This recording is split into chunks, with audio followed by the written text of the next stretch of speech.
Guys, sa hindi pa nakakadaan dito, ito pala ang pinaka-arko ng Quezon Province. Marami nang nagpapapicture dito at marami na ring nag-aasam dito na balang araw makadaan sila dito para makapag-selfie.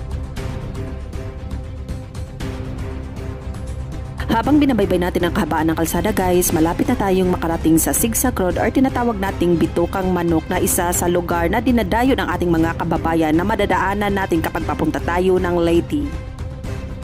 Bago pala tayo magpatuloy sa mahabang paglalakbay natin guys, hindi natin makalimutan na huminto dito sa Quezon Protected Landscape. Napakaganda dito sa personal, puno ng malalaking puno at ramdam mo ang sariwang hangin at napaka maaligwalas ang kapaligiran.